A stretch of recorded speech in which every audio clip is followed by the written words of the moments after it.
Hi guys, ఎలా ఉన్నారు? మరో ఇంట్రెస్టింగ్ వీడియోతో మళ్ళీ మీ ముందుకు వచ్చాను. ఈ వీడియో చివరి వరకు చూసి నచ్చితే ఒక లైక్ వేసుకోండి. ఓకే, ఇక వీడియో స్టార్ట్ చేద్దాం. 2025 సంక్రాంతి మరింత రసవత్తరంగా మారింది. ఈ సంక్రాంతికి తమ సినిమా రిలీజ్ అవుతుందని మొట్టమొదటగా అనౌన్స్ చేసింది విశ్వంబర. చిరంజీవి మార్కెట్కి మించి రెండింతలు బడ్జెట్ ఎక్కువ పెట్టి తీశారు. చిరంజీవి స్టోరీ సెలక్షన్పై నమ్మకం లేకపోయినా బింబిసార వంటి బ్లాక్ బస్టర్ మూవీ తీసిన డైరెక్టర్ కావడంతో ఈ సినిమాపై కాస్తో కూస్తో నమ్మకం ఉండేది. కానీ టీజర్ చూసిన తర్వాత ఆ నాసిరకం విఎఫ్ఎక్స్ చూసి ఇందులోనూ చిరంజీవి హస్తం ఉందని అందరికీ అర్థమైంది. ట్రోలింగ్తో విశ్వంబరాన్ని అల్లాడించారు. ఈ రేంజ్ అవుట్పుట్ చూసి బయ్యర్లు సినిమా కొనడానికి కూడా బెంబేలెత్తిపోయారు. సినిమాని కొనడానికి ఎవరు ముందుకు రాకపోవడంతో సైలెంట్గా వేసవికి వాయిదా వేసుకున్నారు సినిమాని. ఇక ఎప్పుడో రిలీజ్ కావాల్సిన Balayya prestigious hyped movie Daaku Maharaj elections కారణంగా వాయిదా పడుతూ సంక్రాంతి రేసులోకి వచ్చింది. బాలయ్య వరుస విజయాలతో యమ జోరు మీద ఉండడం, బాబీ లాంటి మాస్ డైరెక్టర్ తోడవడంతో సినిమా పైన భారీ అంచనాలే ఉన్నాయి. చిరంజీవి బాలయ్య మధ్య టఫ్ ఫైట్ నడుస్తుంది అనుకుంటే విశ్వంబర మూవీ డాకు మహారాజ్ దెబ్బకి సైడ్ అయిపోయింది. ఇక బాలయ్యది ఏకచిత్రాధిపత్యం అనుకుంటే ఎప్పటి నుంచో షూటింగ్ జరుపుకుంటూ వాయిదా పడుతూ లేస్తూ రిలీజ్కి నోచుకొని గేమ్ చేంజర్ మూవీ విశ్వంబర ప్లేస్లోకి వచ్చింది. మీరేనా నేనేం తక్కువ తిన్నానని మన వెంకీ మామ కూడా ఇదే సంక్రాంతి వారికి దిగాడు. సంక్రాంతికి వస్తున్నామనే సినిమాతో రంగంలోకి దిగాడు. ఈ సినిమా నుండి రిలీజ్ అయిన సాంగ్స్ కూడా చార్ట్ బస్టర్స్గా నిలిచాయి. సోషల్ మీడియాని ఒక ఊపేస్తున్నాయి. అయితే ముక్కోన పోటీ ఉన్నా కానీ మెయిన్గా బాలయ్య డాకు మహారాజ్, చెన్నమన్నయ్య గేమ్ చేంజర్ సినిమాల మధ్య గట్టి పోటీ ఉండబోతుంది. డాకు మహారాజ్, గేమ్ చేంజర్ ఈ రెండింటిలో ఏ మూవీ సంక్రాంతి విన్నర్గా నిలవబోతుందో తెలుసుకుందాం. ఇప్పటి వరకు ఈ సినిమాల నుండి రిలీజ్ అయిన టీజర్, సాంగ్స్ని బట్టి, హైప్ని బట్టి, సోషల్ మీడియాలో ఉన్న ట్రెండింగ్ని బట్టి మనం ఒకసారి ప్రిడిక్ట్ చేద్దాం. ముందుగా గేమ్ చేంజర్ గురించి మాట్లాడుకుందాం. లెజెండరీ డైరెక్టర్ శంకర్ డైరెక్షన్లో, బడా ప్రొడ్యూసర్ దిల్ రాజు నిర్మాణంలో చరణమన్నయ్య హీరోగా చాలా గ్రాండ్గా మొదలెట్టిన మూవీ గేమ్ చేంజర్.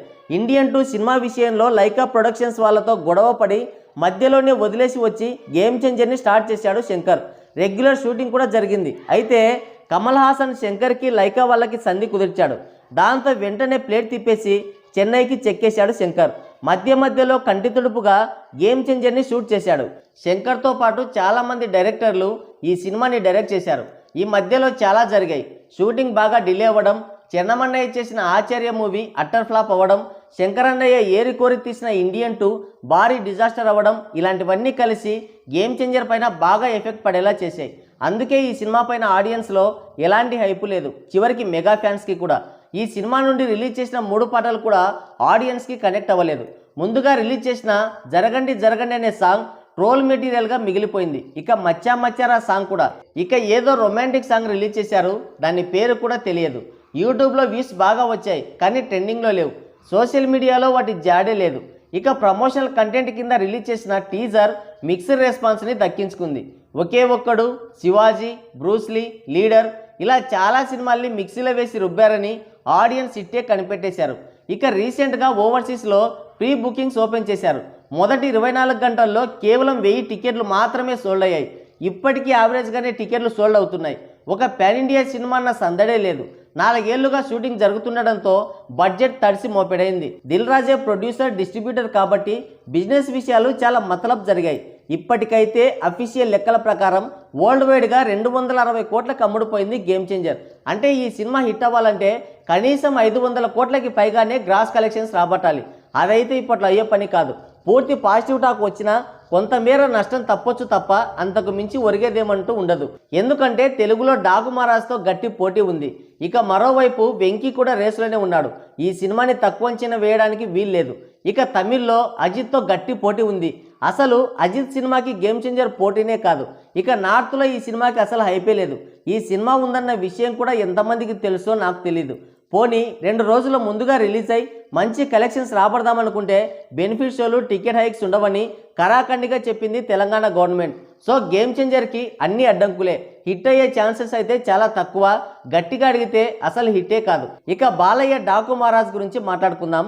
బాలయ్య వరుస విజయాలతో యమ జోరు మీద ఉన్నాడు. అదే ఊపులో మొదలెట్టిందే డాకు మహారాజ్. మాస్ కమర్షియల్ మూవీస్కి కేర్ ఆఫ్ అడ్రస్ అయిన బాబీ, మాస్ అనే పదానికి కేర్ ఆఫ్ అడ్రస్ అయిన బాలయ్య. వీరిద్దరి కలయికలో సినిమాలుగానే అంచనాలు ఆకాశాన్ని అంటాయి.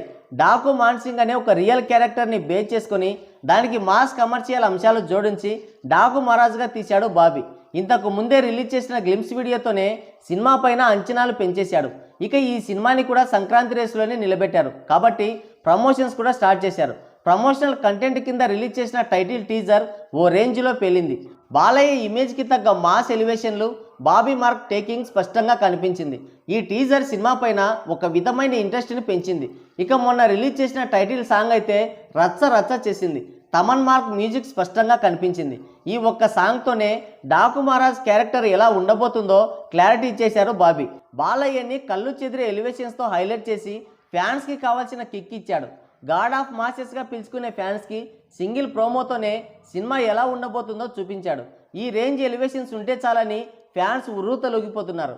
ఒక మాస్ ఆడియన్స్నే కాదు, ఫ్యామిలీ ఆడియన్స్ని కూడా థియేటర్స్కి పరుగులు పెట్టించే కంటెంట్ని రూపొందించారు.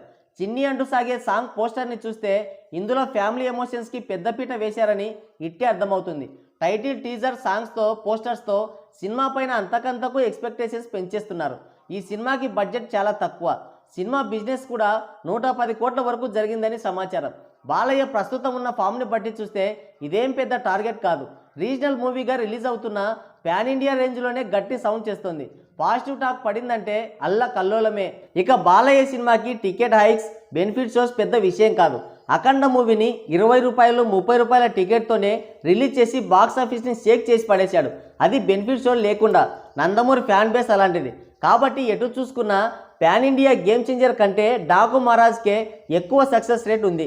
గేమ్ చేంజర్ 2 రోజుల ముందు రిలీజ్ అయి నెంబర్స్ కనిపించినా డాకు మహారాజ్కి కూడా డే 1 గట్టి నెంబర్సే కనిపిస్తాయని ట్రేడ్ బలంగా నమ్ముతుంది.